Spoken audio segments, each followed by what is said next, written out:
તો દહીં વડા બનાવવા માટે આપણે અડદની દાળ છે 1.5 વાડકી મેં અહીંયા અડદની દાળ લીધી છે।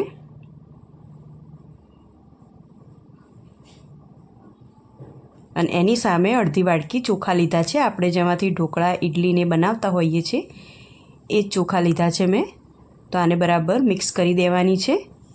તો હેલો યુટ્યુબર ફેમિલી, તમારું સ્વાગત છે મારા બ્લોગમાં। તો આજે આપીશ દહીં વડાની ફૂલ રેસીપી। તો બસ જે દાળ કાઢી હતી એને આપણે 2-3 પાણી આવી રીતે ધોઈ દેવાની છે। વ્યવસ્થિત 3-4 વખત ધોઈ દેવાની છે, એટલે એમાં જે રહેલો સફેદ પાવડર હોય દાળમાં રહેલો એ બધો બરાબર આપણે નીકાળી દેવાનો છે। અને 6 કલાક માટે આપણે વ્યવસ્થિત 5 થી 6 કલાક માટે આપણે પલાળીને મૂકી દેવાની છે। મારે સાંજે બનાવતા એટલે આ દાળને મેં બપોરે 11 વાગે પલાળી હતી, એટલે હવે સાંજે લગભગ 3:30-4ની વચ્ચે હું આ દાળને ક્રશ કરું છું। ક્રશ કરવાનું હોય એટલે આપણે જે પલાળેલું પાણી હતું એ બધું કાઢી દેવાનું અને આ દાળને મિક્સરના જારમાં આપણે ક્રશ કરવાની છે। તો ક્રશ કરીએ એટલે આઈસ ક્યુબ આ રીતે થોડી નાખી દેવાની, એટલે આપણું મિક્સર વધારે ગરમ ના થાય, કેમ કે આ દાળને પીલાતા થોડી વાર લાગશે। એટલે આવી રીતે 5-6 ટુકડા અંદર એડ કરી દેવાના અને હવે આપણે મિક્સરમાં ક્રશ કરી દઈશું દાળને। આઈસ ક્યુબ નાખવાથી એટલો ફાયદો થશે કે મિક્સર વધારે ગરમ નહીં થાય।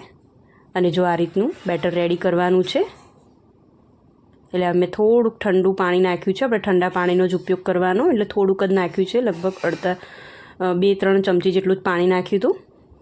તો જો આ રીતનું બેટર આપણે રેડી કરી દેવાનું છે, એકદમ થીક રાખવાનું છે। તો હવે આપણે ચેક કરી લઈશું। વાડકીમાં એક થોડું પાણી લીધું છે અને આ રીતે બેટર નાખવાનું, તરત જ જે આપણું બેટર છે એકદમ પાણીની ઉપર તરીને આવી જાય તો આપણું બેટર એકદમ પરફેક્ટ થયું છે દહીં વડાનું। તો બસ હવે આ બેટરને હું એક બાઉલમાં કાઢી દઈશ। તો જો આ રીતનું બેટર રેડી થવું જોઈએ।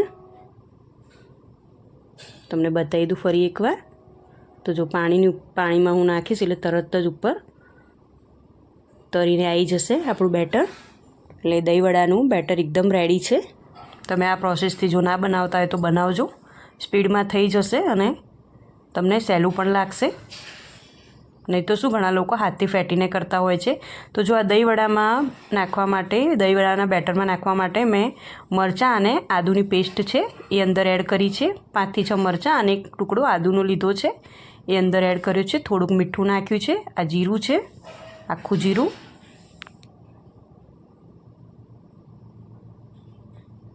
થોડીક હિંગ નાખી છે। હવે આ બેટરને આપણે બરાબર હલાવી દઈશું। તો આ બેટરને હલાવી દેવાનું છે ને આપણે મિક્સરમાં જ ક્રશ કર્યું છે, નીચે ઉતારીને આપણે હાથથી બિલકુલ ફેટ્યું નથી એને। તો જો આ રીતનું બેટર એકદમ રેડી થઈ જશે આપણું, એટલે તમારે હાથથી ફેટવાની જરૂર નહીં પડે જો તમે આ પ્રોસેસથી કરશો તો। અને એકદમ સરળ રીત છે, જ્યારે પણ ઈચ્છા થાય ત્યારે તમે ફટાફટ દહીં વડા બનાવીને ખાઈ શકો છો। થોડોક અહીંયા ખાવાનો સોડા એડ કર્યો છે, થોડોક જ નાખવાનો, વધારે નહીં, ચપટી જ નાખવાનો।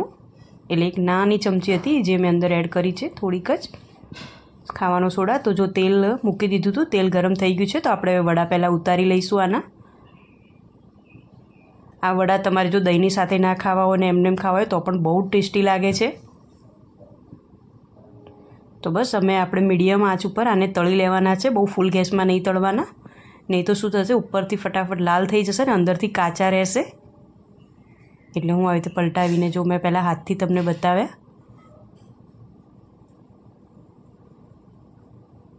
તો બસ ફટાફટ હું બધા વડા કાઢી લઈશ, તળાઈ ગયા છે। તો જો ઉપરથી કેટલા ક્રિસ્પી થયા છે એકદમ।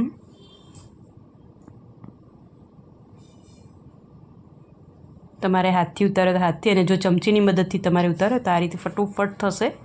બેટર એકદમ સરસ રેડી થઈ જશે મિક્સરમાં જ। તો બસ બધા વડા મેં ઉતારી દીધા છે, તો જો એકદમ ક્રિસ્પી થયા છે, જોઈ શકો છો તમે। તો બસ અહીંયા મેં બધા જ વડા તળીને મૂકી દીધા છે। તો ચલો હવે આપણે આંબલી અને ખજૂરની ચટણી બનાવીએ દહીં વડામાં ખાવા માટેની। તો મેં અહીંયા આંબલી અને ખજૂર લઈ લીધા છે, ખજૂરમાંથી આપણે બધા ઠળિયા કાઢી દેવાના છે। તો હવે એ આંબલીને આપણે પાણીને બરાબર ઉકાળીશું અને પછી એ ઉકળતા પાણીમાં આપણે આંબલી અને ખજૂરને આ રીતે નાખી દેવાની છે અને તરત જ આપણે ગેસ બંધ કરી દેવાનો છે। ઉકળતા જ પાણીમાં આપણે આંબલી અને ખજૂરને આ રીતે નાખવાના છે અને ગેસ બંધ કરી દેવાનો છે અને તરત ઢાંકી દેવાનું છે। અને પાણી ગરમ રહે ત્યાં સુધી જ આપણે એને રાખવાનું છે. પછી જો પાણી થોડુંક ઠંડુ થઈ ગયું હતું એકદમ, પછી મેં આ રીતે હાથ નાખી અને આવી રીતે મસળી લેવાનું છે. બરાબર આપણે મસળી લેવાનું છે આ રીતે, અને બ્લેન્ડરમાં આપણે ફેરવી દઈશું એકવાર આને. બસ બ્લેન્ડરમાં આપણે થોડીક વાર જ ફેરવવાનું છે, વધારે નહીં. આપણે થોડી હાથથી પહેલાં મસળી દેવાની. તો બસ થોડીક વાર હું બ્લેન્ડરથી આને ફેરવી દઈશ.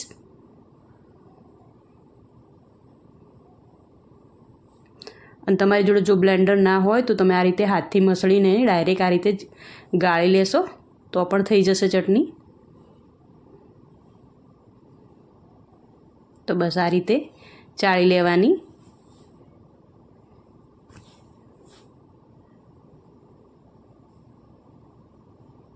અને જો આ રીતનું રેડી થઈ જશે આંબલી ખજૂરનું પાણી. અને આ છે જે પાછળથી આના આંબલી ખજૂરના જે વધ્યા છે કૂચા, એની ઉપર થોડુંક પાણી નાખીને એને પણ આપણે બરાબર લઈ લઈશું.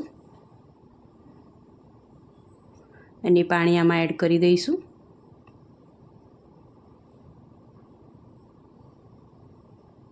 જો તમારે થોડીક જાડી ચટણી બનાવવી હોય તો તમે જ્યારે પલાળો એટલે ઓછા પાણીમાં પલાળવાની, બહુ વધારે પાણીમાં નહીં પલાળી દેવાની.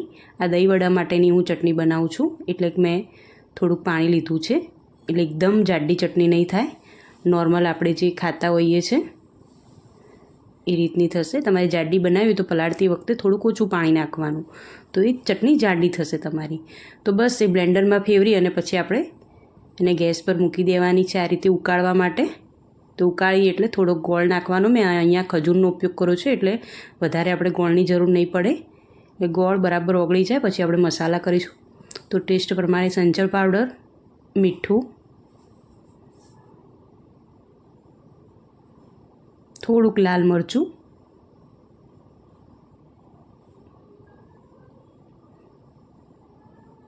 એટલે થોડી સ્પાઇસી ખટમીઠી ચટણી હોય તો ટેસ્ટમાં સારી લાગે છે. થોડો ધાણા જીરું પાવડર મેં અહીંયા એડ કર્યો છે. તમે આ રીતે બનાવશો આંબલીની ચટણી તો સ્પીડમાં બની જશે અને બહુ વધારે એમ કચ્ચ જેવું લાગે નહીં ચટણી બનાવી, અને ઘરની બી રહેશે. તો બસ આપણે થોડીક વાર ધીમા ગેસે એને ઉકાળવાની છે, લગભગ 5 થી 7 મિનિટ સુધી. અને હવે ઢાંકીને મૂકી દઈશું. એટલે ઢાંકીને મૂકશું એટલે ધીમે ધીમે થોડીક થીક થવા લાગશે, એટલે જાડી થવા લાગશે. જો આ રીતની થઈ ગઈ છે ચટણી મારી રેડી. તો બસ હવે દહીંવડામાં ખાવા માટેનો જીરા પાવડર આપણે રેડી કરી દઈશું. તો આ જીરું છે આખું, તો એને આપણે શેકી લઈશું પહેલાં. આનો ટેસ્ટ બહુ સરસ આવે છે દહીંવડામાં, એટલે ધીમા ગેસે આપણે સરસ એને શેકી લેવાની. સ્મેલ આવે ત્યાં સુધી શેકવાની, બહુ વધારે નહીં શેકી દેવાની. તો આ રીતે મેં જીરા પાવડર રેડી કરી દેવાનો. અમુક તૈયારી આપણે પહેલેથી કરી રાખવાની એટલે એકદમ બનતા વાર ના લાગે. તો બસ જો આ દહીં આ રીતનું મેં રેડી કરી દીધું છે. દહીંવડામાં ખાવા માટેનું દહીં હવે આપણે રેડી કરીશું. તો આ રીતનું દહીં રાખવાનું છે. દહીંમાં થોડું ઠંડુ પાણી નાખી દેવાનું, કાં તો આઈસ ક્યુબ નાખી અને દહીંને રેડી કરી દેવાનું. બહુ પતલું નહીં કરી દેવાનું દહીં. આમાં પહેલાં મેં દળેલી ખાંડ નાખી છે, લગભગ 2 થી 3 ચમચી જેટલી દળેલી ખાંડ નાખી છે. હવે આપણે થોડું શેકેલું જીરુંનું જે પાવડર બનાવ્યું હતું અહીંયા મેં એડ કર્યું છે થોડું. એનાથી ટેસ્ટ બહુ સરસ આવે છે. અને તમે જે લગ્ન પ્રસંગમાં ખાતા હોય, ક્યાંક બહાર ખાતા હોય દહીંવડા, એ રીતનો સેમ ટેસ્ટ આવશે.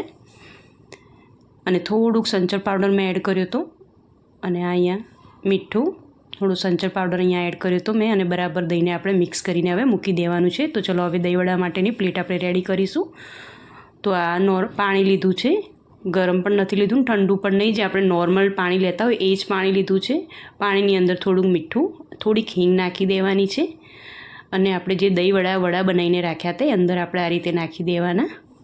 લગભગ 2 થી 3 મિનિટ જ રાખવાના છે, વધારે નહીં રાખવાના. એને આ રીતે પલાળી દેવાના. પાણીની અંદર હિંગ અને મીઠાવાળું પાણી બનાવ્યું છે, તો આ રીતે પલાળીને આપણે મૂકી દઈશું. તો લગભગ 2 થી 3 મિનિટ થઈ ગઈ. તો હવે આપણે એનામાં પ્લેટ રેડી કરીશું દહીંવડા માટેની. તો આ રીતે જો હાથથી નીચોઈ દેવાનું બધું પાણી વ્યવસ્થિત 2 હાથની વચ્ચે દબાઈ અને આ રીતે બધું જ પાણી આપણે નીચોઈ દઈશું.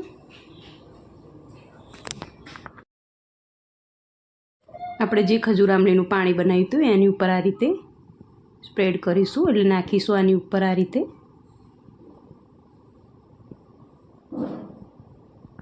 હવે જે દહીં બનાવ્યું હતું એ દહીં આની ઉપર આ રીતે મૂકવાનું છે.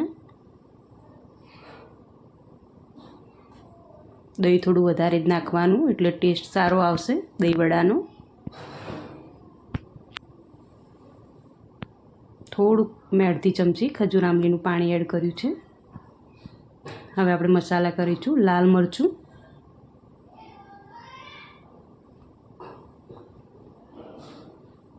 ધાણા જીરું પાવડર છે અને જે જીરા પાવડર બનાવ્યો તો એ છે, થોડો અંદર એડ કર્યો છે.